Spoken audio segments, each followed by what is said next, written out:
Good morning, everybody. Daniel from DPP again. Want to have another toolbox meeting this morning. This one will be a little bit different. I actually, here in the last week, I've had three different customers or friends, associates, business acquaintances, however you want to look at it, talk about slow paying or no paying customers. And it's a challenge for sure. So I thought maybe this morning we'd talk about that. We'd talk about, what to do when a relationship with a customer gets a little bit sideways. Now, I've been down that road, and it's a hard deal if you have people who are good customers of yours, and those good customers all of a sudden stop paying the bill. It's fairly simple if they just don't pay at all. And you have to ask yourself some questions. Why are they not paying? That's my first question. Is it that they're about to go out of business? Because if so, you don't want to wind up on the hook for a whole lot of money and a whole lot of parts that they're not going to pay for, because that's a lot of money. Are they going through an expansion and they're having cash flow issues? We all deal with that. It doesn't matter how big you are, there's cash flow. Doesn't matter if you're, $70 billion a year railroad, you got cash flow too. It's just you got a lot deeper pockets. Mid-sized companies go through it, small companies go through it. So, what are some of the things that I look for when I am thinking about firing a customer, right? Because, as an employer, sometimes you have to fire employees. It's not fun. We try real hard to never fire an employee if we don't have to. We try to always help them to move on in their career or find another path if they're not meant to do what we do. It does sometimes happen. But firing a customer can be a really, really difficult thing. Firing a customer is probably the most difficult lesson I've had to learn in business, because that's, how you pay your bills. It's that relationship that you've spent a lot of time and a lot of energy to develop. And sometimes you do got to fire a customer, and over the years it's gotten easier. I mean, as we've grown a little, we got a little more money in the bank. It's a whole lot easier to pass on a job or pass on a customer that's not the right fit.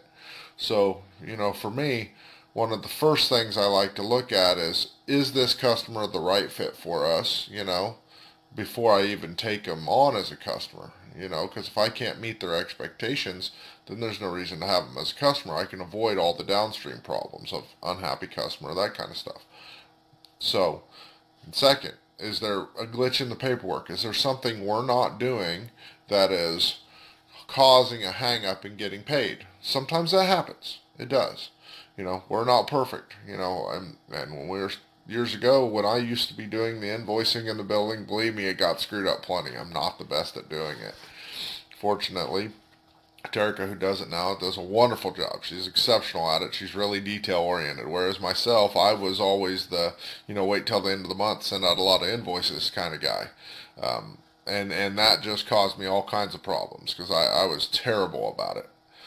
Fortunately, with her taking care of the invoicing, it happens a lot more. But even her, as rare as it is, and I enjoy it when she makes a mistake because she's my wife too. So when she makes a boo boo on paperwork, as rare as it is, and then I get to go, hey, you finally made a boo boo, and a lot of times it's just a matter of, did you transpose a number on a PO number? Have we not sent it off, but we thought we did, Having that point of contact from the purchasing side to have somebody to talk to work with, to deal with the problem makes a big difference, and I don't worry about that. It's going to happen. I mean, stuff happens, money gets tied up, you miss a cutoff date on a pay period. Next thing you know, you're an extra 15 days out on getting paid. Not that big a deal, and we give net 30 terms to pretty much all of our customers. We also give a lot of them 2%, 10 terms, net 30, okay? Payable people love to save money for their company. So if they can pay a bill early and save 2% on it, well, then I'm getting paid a whole lot faster. They are showing that they've saved money for the company that they work for, so they look good. I get my cash flow quicker instead of having to wait 60 or 90 days to get paid. it can work out too. Now, it's kind of funny. We have this customer, which years ago was the first customer I fired. Okay, and this was quite a few years ago when we were a really small shop and a really small company. They were like 80% of our business, making food processing equipment. And this company started paying slow. You know, they were net 30, and then next thing you know, they were net 45. And then they decided they're going to just move everybody to net 60. So we absorbed that and absorbed that. And 2 months without getting a check, you know, when you're a small company is a long, long time. Well, then next thing you know, they're going to have everybody on net 90-day terms. That's their solution. They're going to pay everybody net 90. Fine, but we can't do it. You know, we actually had to fire that customer because it was so far out, we couldn't bankroll it. We couldn't do the work with them that they wanted, you know, and bankroll all the material, all the labor costs, all that kind of stuff to keep doing it for them, right? It's all good. Well, you fast forward about 10 years after we fired him, and here a couple months ago, we actually got a phone call from him. Hey, you interested in doing work again? I said, sure, not a problem. We can do work for you. Did one job, made these little bitty parts, sent them out to them, and yeah, they didn't pay their bill on time still. So you know what, we won't be doing any more work for them. I don't care. So you know, when I look at that customer, you know, and if I'm getting a runaround from the person who pays the bills, you know, and I don't mean they're gone for a day, but if it's a hey, they're off on vacation. Oh wait, they're only in a couple days a week, or hey, you know, you just missed them, they just left, and I'm not getting phone calls back. That's a big red flag to me. You know, it's a big red flag. If I'm not able to get a hold of the person who's going to take care of it, well, then there's a problem. You know, sometimes I've went and visited, you know, go knock on the door, go talk to the boss, go talk to the owner, go say, hey, you know, where are we at on this, man? I mean, what's going on? And for the most part, if when I talk to somebody and they're upfront and honest, hey, things are just a little tight, we got a lot of money out, we're waiting on the next draw, you know, whatever it is, if they're upfront and honest with me, they're going to pay me. They will. Just a matter of time. They might be a little bit late, but they'll pay me. The ones that are, oh, well, you know, I thought we had already taken care of this, and no, maybe we didn't. Well, I see it here. Well, I haven't received it. You know, those are all the kind of excuses that make me get nervous because that's, you know, my money. You know, it is. I mean, we've worked hard to get whatever they needed. We did our work in good faith. We expect them to, in good faith, pay us. So when I start getting a bunch of that nonsense, that's when I have to, you know, do some sort of recourse, you know, especially if it's a customer that's new and I don't know real well, you know, and I'm getting a runaround about. First thing on my list is we start adding on late fees, you know. It's amazing when you start adding a late fee and sending that off, you know, and it adds up real quick, you know. Payables people start paying bills, you know, because they didn't pay it, you know, they're going to end up having to pay sooner or later, and they don't want to deal with that.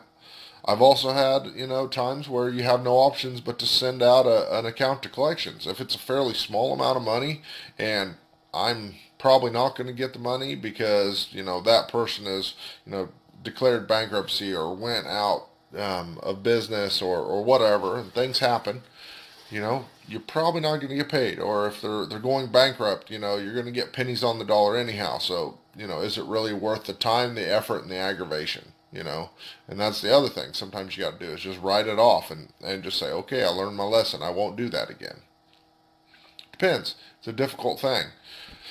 You know, I know when we were going through and deciding to fire that very first big customer of ours, you know, we looked at it and it come down to one really simple thing. You know, I was looking at my checkbook and there wasn't hardly any money left in there. And, you know, we had vendors that wanted paid and you know, all this money that needed to go out, but we weren't getting money in because they weren't paying us on time. And I decided right then and there, you know, if I'm not going to make money, you know, if they're not going to pay me or I'm not going to make a profit on it, I can go fishing. I do not have to work my butt off for free. I like fishing. I don't get to do it very much, but I like fishing. So, you know, when is that point that the payoff is not worth it? I don't know for you. But I know for me, if the aggravation keeps going up and there's no reward for it, then I'm not being compensated for my time, you know. That was one of my big mistakes when I was first starting out, was working A, too cheap, and B, not going after making sure we're on top of getting paid. You have a whole lot of money wrapped up and out floating in accounts receivable land. It's a very difficult thing to run all of that, especially if you don't have, the cash flow to keep everything else going. It's hard. When do you want to fire them? For me, if they go 60 days past due, they're automatically gone. If over the course of a year, if we have 3 times that we're getting the runaround, getting paid slow, probably not going to be the customer for me. So, okay. Those are two of the big things. And if they're going through some merger, whatnot, and I've had it happen, customers get bought out by other bigger companies and they all get put together, and next thing you know, they get to be difficult to deal with. I've had that happen quite a few times. There's some really great large companies out there to deal with that pay their bills on time. Once you get up into the billion-dollar companies, they tend to pay their bills like clockwork. They tend to not be a problem. The 10 to $60 million companies, say 100 million even, a lot of times those are the ones that are the slow payers. They drag it out. But the really big ones, they've got a policy, they follow the policy. It's no big deal. It's just numbers going through a computer. It's kind of how we look at it, and it's a hard deal. It is. And it's a hard thing. And, being upfront and honest, my only thing that saved me was, talking to my suppliers, my steel suppliers, my tooling suppliers, my vendors, let them know, be upfront and honest with them. This is what's going on. I even had one, I sent a copy of my accounts receivable so they could see we had a lot of work out. It was just past due. I was upfront and honest with them, and I told them the truth of what was going on. And they've been suppliers and vendors ever since. They helped us get through the tough time, and that built a lot of loyalty to me. I've spent a lot of money with those same suppliers over the years because they have taken care of me. And we try to take care of our customers. If they're working with us and they're being upfront with us, we're going to do everything we can to take care of them. You have to. That's part of being a good supplier. I don't know if that sheds any light on when to fire a customer or not, but I do know it's one of the most difficult things you ever have to do, is to decide, okay, you see this pile of money, but there might as well be a force field around it because you can't get a hold of it, or you're not actually turning a profit on it, which is another hard thing to do. So yeah, sure, it's a $100,000 order, but if you're only making $100 on it, who cares? It's a $100,000 order. It's better to have a $1,000 order that you make 500 on. And then you got a lot more free time to go fishing. So you don't have to, fire, people. You don't have to fire customers, but you look at that strategically also, and how you're running your company and what direction you're going, so that okay, this is not the right company, and that's how you fire them. It's okay. Not every customer is the perfect fit for every shop. I do totally different stuff than a lot of people do, and I don't try to pretend like I can go out and make, crazy widget stuff for an industry that I know nothing about. I fix big yellow stuff. I fix stuff that crushes rock and makes hamburgers, man. It ain't rocket science. It's just big and it's heavy and expensive. So, hope everybody has a great day. Once again, Daniel, please hit the like and follow on our Facebook page so you can see